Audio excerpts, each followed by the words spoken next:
Hi, and welcome to the Rare Business Podcast. My name is Adrian Swinsko, and I'm a consultant, advisor, researcher, and writer on all things related to customer service and customer experience. Through this podcast, I seek out and interview CEOs, entrepreneurs, business and tech leaders, and leading thinkers about what it takes to build organizations that produce better outcomes for both customers and employees in this fast-moving modern age that we live in. If this is your first time listening to one of these interviews, then welcome, and please do dive into the archives at adrianswinsco.com, as I've now completed over 250 of these interviews in the last few years. If this is not your first time listening, then thank you for returning, and I'll aim to do a good enough job to keep you coming back week after week. Anyway, that's enough from me right now. Let's get into the interview.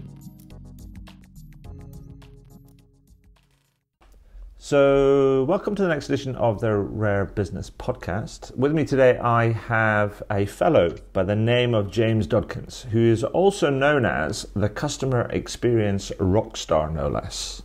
Hi, James. How are you doing? I'm doing good, man. How are you? I'm very well. So, James, with a title like that, you have to tell us a bit about yourself and the work that you do. Okay, well, when it comes to the work that I do, I'm a keynote speaker. I get to travel around the world and talk to people about customer experience. I run workshops where I go a little bit more in depth into the tools and techniques onto how you transform customer experience within your organization. Yeah. And I've written some books as well, which actually, not only is my latest book, 136 Ideas for Rockstar Employee Engagement, a bestseller, but it is now up for an award too. Oh, okay, very good. Which probably won't win, but that's not the point. I can say it's up for an award, and that makes me look really cool. So, and I guess it's like there's a little bit of is it legitimacy or authenticity? I don't know, because you are from the Midlands. You got that sort of Brummy twang to your voice, because that is almost the heart and almost the birthplace of heavy rock as well.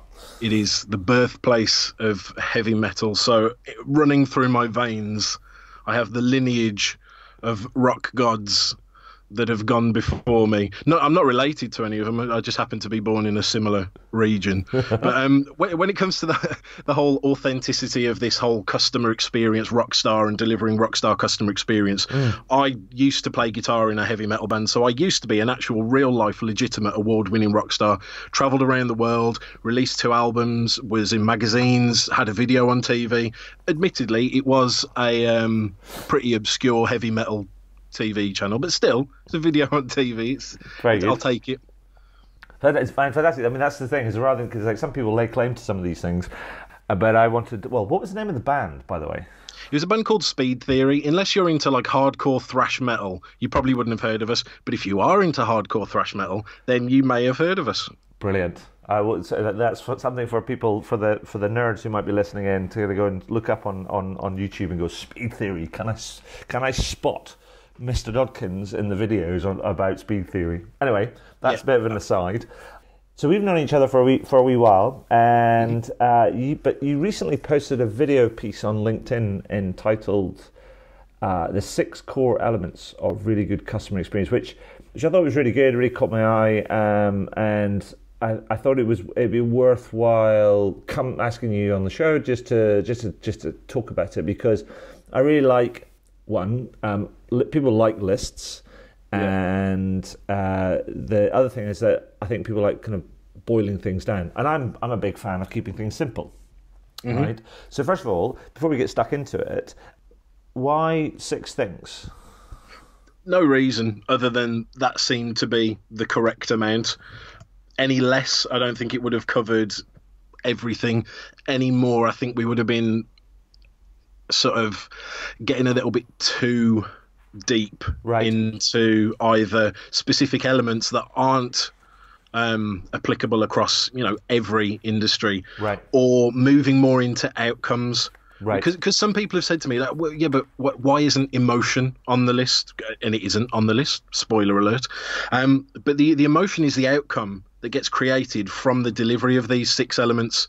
So it's 6 just seemed to be the way to go. There was no reason behind it other than that felt right. Oh, okay. So can you give us an idea of the of the 6 different things that you've come up with. Yeah, so it's convenient, easy, fast, trackable, personalised, and predictive. Okay. Can you give us some examples of that? I mean, because you said that the things come in 6s, and you said the good things come in 6s, but I think the thing about it's easy to come up with some of those kind of lists, but actually bringing them to life and showing how, if you like, brands or different experiences epitomise that or bring them to life, it actually makes sort of grounds it in reality, if you know what I mean. Yeah. So can you give us, first of all, give us some examples, but also at the same time try and see if you can weave in some stories around why the 6 things, you think the 6 things that are important? Yeah, sure. Well, I mean, on the surface, when you look at the list, it seems like a bit of a no-brainer list. It kind of seems like, well, yeah, I get that, of course. And I think people like us, our jobs, I mean, a lot of people call us thought leaders, and that's very nice. But in all honesty, a lot of what I do is thought reminding.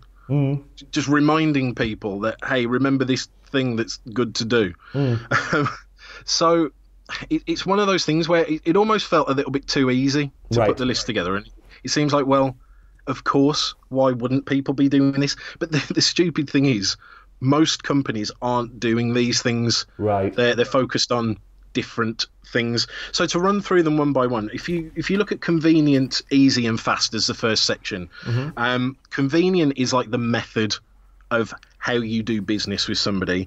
Easy is the amount of effort it takes to do business with somebody, and fast is the speed in which it takes to do business with somebody. And some people say, yeah, they're all the same thing. They're not the same thing. They are interconnected, definitely, but they're not the same thing. To give you an example, if we look at an insurance example, let's say it is convenient to claim because you can do it through an app. Right. Let's say it's easy to claim because it's a one-click claim, but it isn't fast because the money comes 7 weeks down the line. Right. Oh, right. Yeah, you don't have that. Let's say it's easy, convenient because you can do it through the app. It's fast because it's an instant payout, but the claims form is 87,000 pages long. It needs your entire ancestry and your 23andMe DNA data. Right. You've got your 2 elements, but it isn't easy. And then let's say it is easy because it's one click. It is fast because it's instant payout, but it's not convenient because that one click has to happen on a kiosk, which is in one of their stores, and they've only got one of the stores in the country, and it's on top of a mountain. So you can sort of differentiate between those things, and you can, miss things when you don't go granular enough with that. Trackability is basically let me know what the process is and let me know my progress in the process. Great example of this, and simplest example, is when you order a pizza online. Right. It shows you exactly what the process is, and it shows you exactly where your progress in the process is.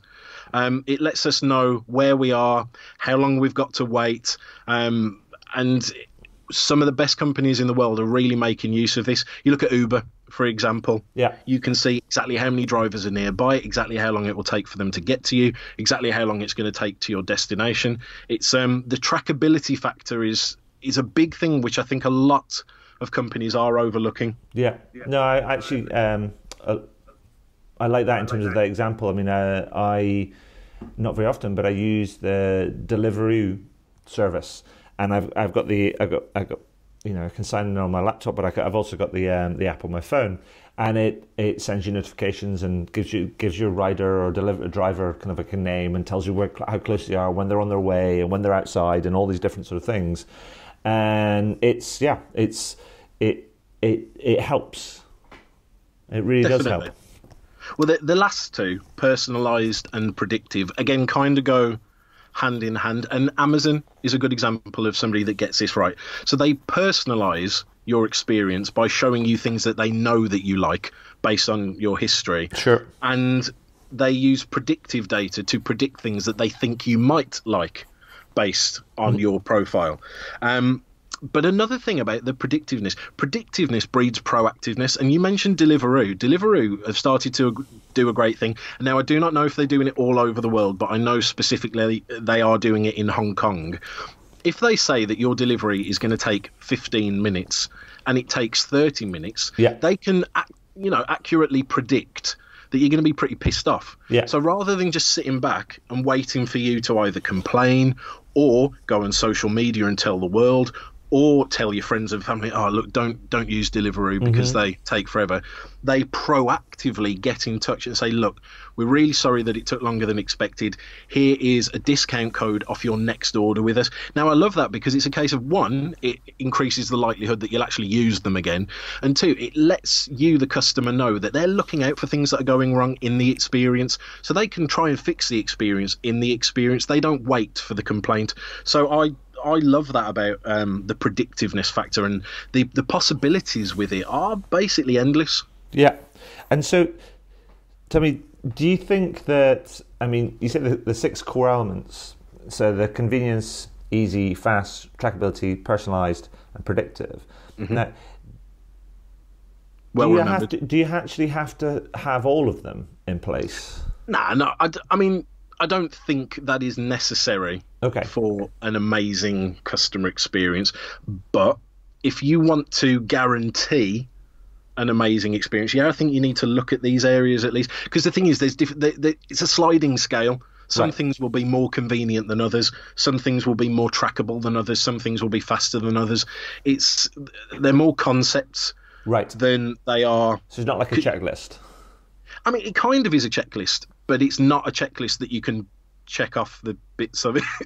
It's a difficult one because if you just go through and say, okay, we've made it convenient, check. Yeah, we've made it easy, check. It's more the philosophy behind it. Right. So it's almost like these are dimensions that you have to think about, but you have to make a decision about how convenient, how easy, how fast it is. I mean, because I can just think about an example around, like, say you wanted to do something that was, I don't know, whether it's to do with maybe it's fine dining or it's handmade shoes or kind of like a bespoke suit or a handcrafted piece of furniture or something like that. Now, fast is then going to be relative, right? Because actually there is this old thing. It's like, good things come to those who wait. I mean, that's this thing that Guinness has used that for decades, and how it takes what is it, a minute and 30 seconds to pour a pint of Guinness in comparison to a normal pint of either ale or lager, and which takes like 20 seconds or something. Yeah, and that's why they've turned those things on their heads. It's almost a bit like, so they wouldn't necessarily kind of they would think about the fast. How do we make it fast, or how do we make it faster or easier, as it were? But actually, they're also kind of trying choosing not to do something faster because it then corrupt the essence of who they were. Yes, I mean, again, there's always going to be outliers with. I mean, there may even be a company out there that's really inconvenient to do business with, really difficult to do business with, takes forever, can't track what's going on, you've got no idea what's going on, it's not personalised to you whatsoever, and they don't predict anything. There may be a company that does particularly well doing it the entire opposite way.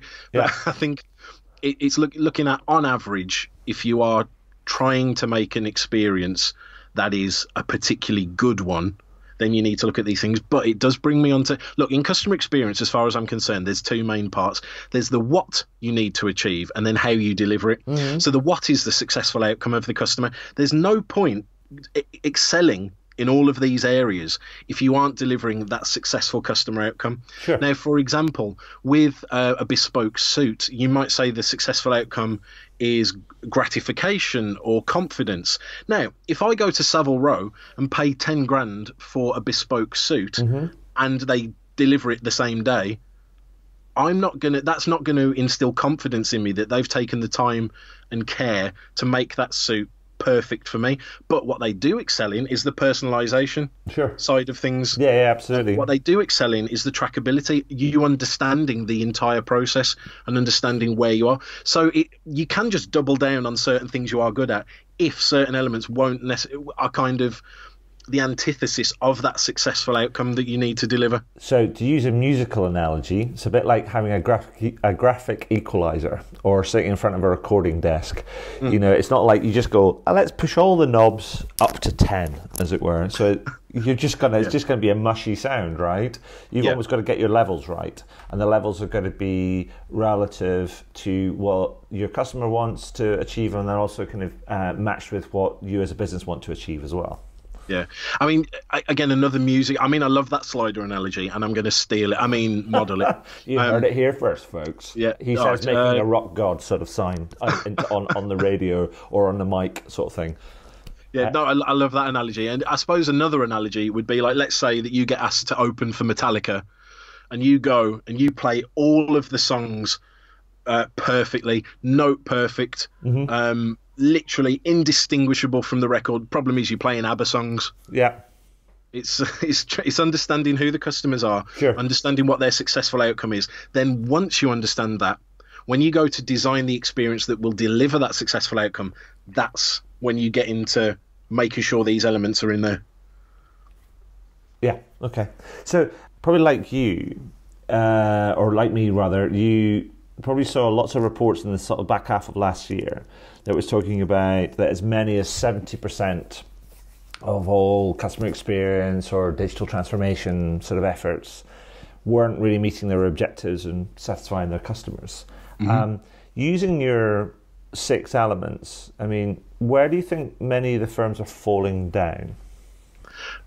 Interestingly, I think where most firms are falling down is outside of these 6 elements. It goes back to that successful customer outcome. Right. It's not understanding what that successful outcome for a customer is. It's not understanding what their real needs are. So many times we go out to customers and we ask them, well, what do you want? Now, we as customers are very bad at articulating what it is that we really need. All we can do is give an extrapolation of our current situation, and we'll tell people what we want. And it's kind of like if you ask your kids, what do you want to eat for dinner? They're going to say chips, burgers, gummy bears, cookies, all on top of a pizza. But you know that really they've got a successful outcome to grow up healthily. So what you will deliver will be very different to what they say that they want. Now, look, I'll save a bunch of people out there a lot of money right now. What customers want from you, if you want to know that, is they want more of what you're doing. They want it faster and they want it cheaper. If you ask customers what they want, 99% of the time you're going to get some sort of variation of that.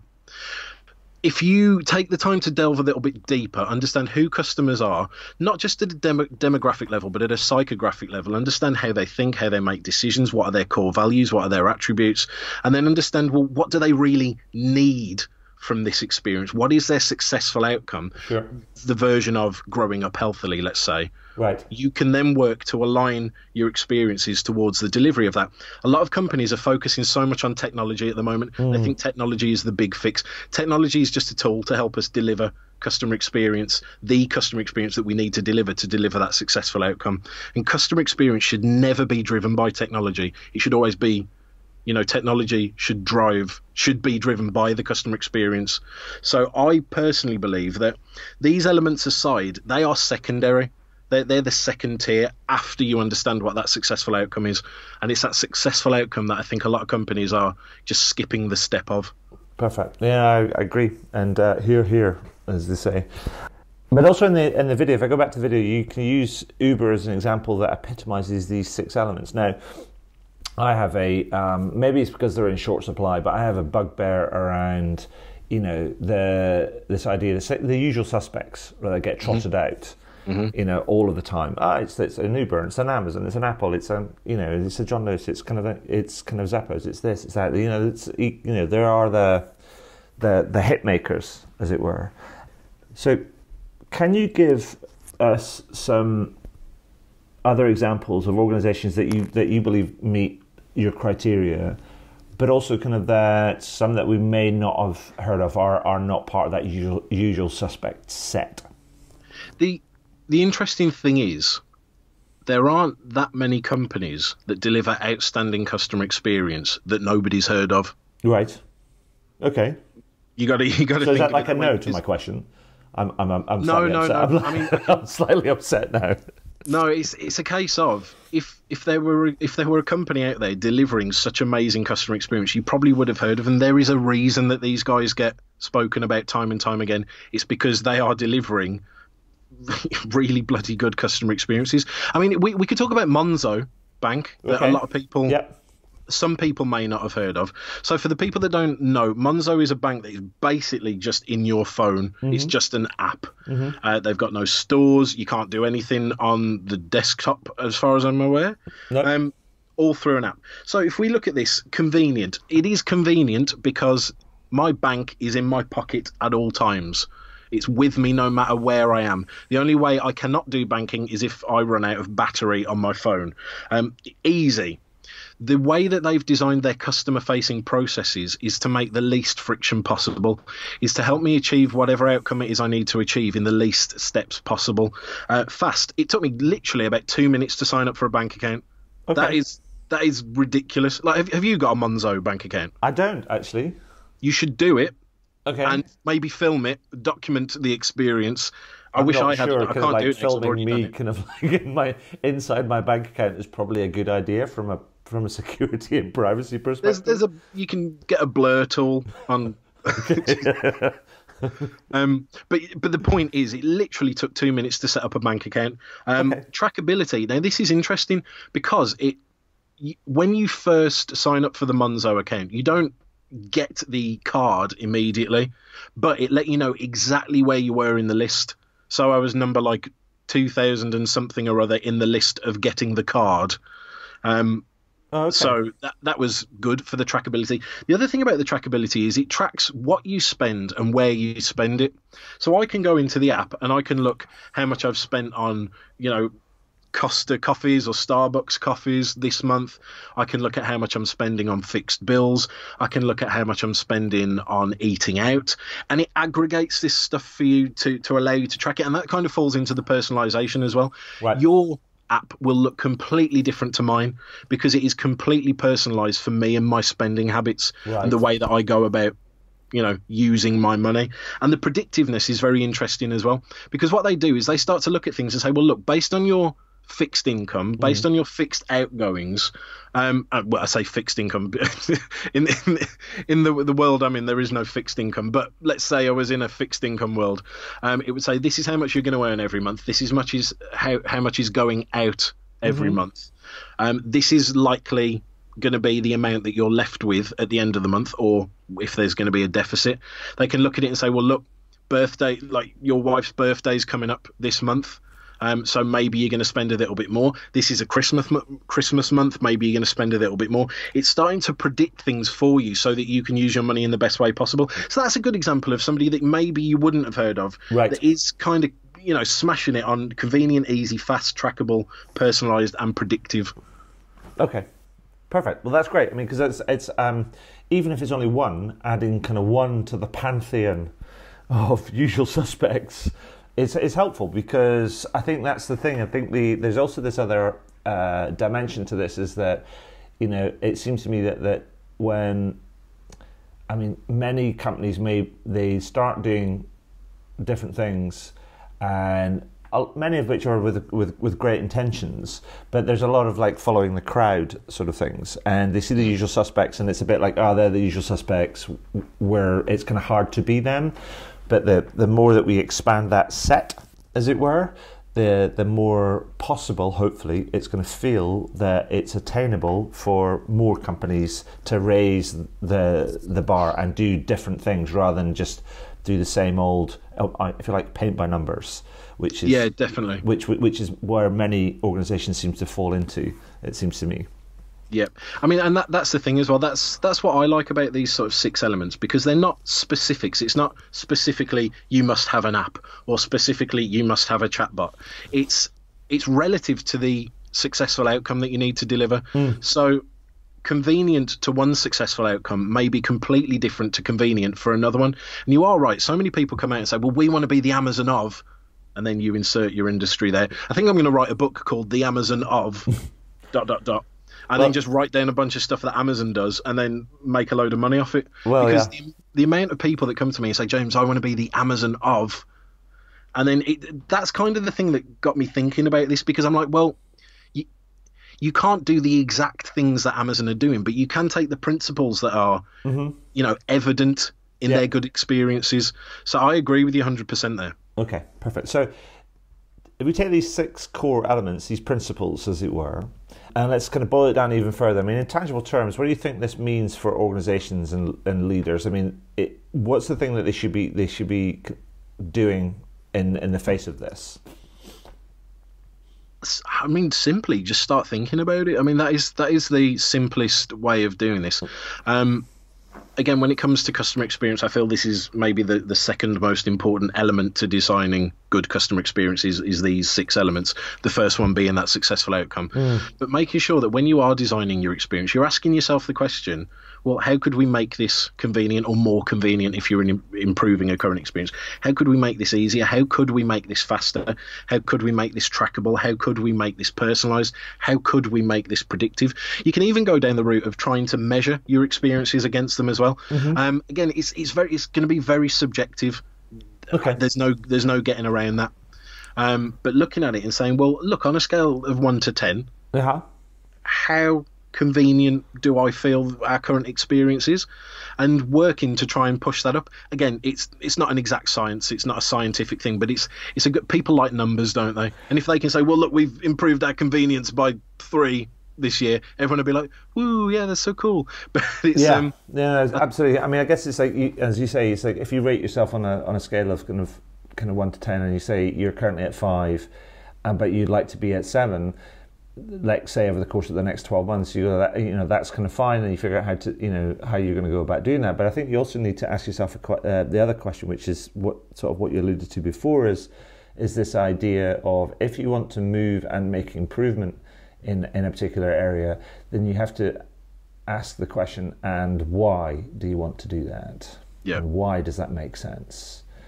Because otherwise we end up with just, with blinkers on, just headlong, must make it more convenient, must make it more friction free, must make it more fast, must make it more efficient, yada yada yada sort of thing.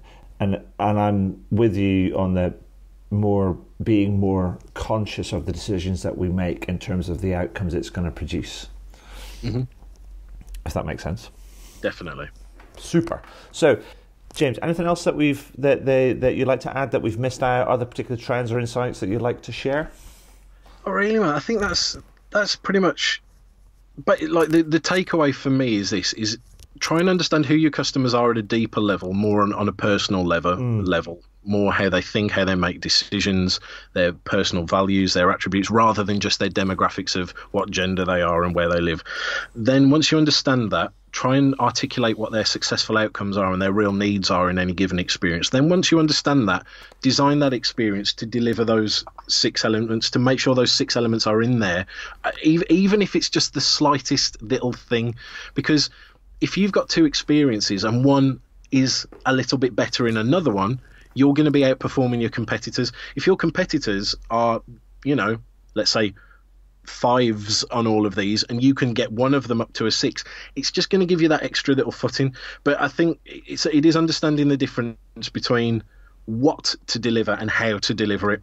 What to deliver is that successful customer outcome. How to deliver it is these 6 elements. Perfect. I mean, James, that's kind of really good. I mean, I love the idea of just kind of boiling it down, just making it so succinct, as it were, and giving people almost like a set of filters that they have to think through. But that's brilliant, and it's really kind of nice, easy. I mean, let's see if our conversation has passed the at least the first 3: convenient, easy, and fast. There you go, that works. But first of all, James, I want to thank you for your insight. Thank you for your time today and for sharing that with us. That's been kind of great. I also just want to say, people that are listening in, is that, not surprisingly, if you want to look kind of James up and find out more about James, check out ROCKSTAR.CX, which is his website. So, but once again, James, thanks very much for your time and your insight, sharing your insight today. That's been great. Thank you very much for having me. Well, that's it for another interview. I really hope you enjoyed it. Now, every time I complete one of these interviews, I learn something new, and I try and incorporate that new learning into my writing, my speaking, my workshops, and the consulting that I do for my clients. If you're interested, you can find out more about how I work with clients over at adrianswimsco.com. But one final thing before I go, please consider heading over to iTunes or whichever podcast platform you choose to use, and do leave a review. Every little helps, as they say. Anyway, that's all for now. Thank you for listening, and do listen in again. All the very best.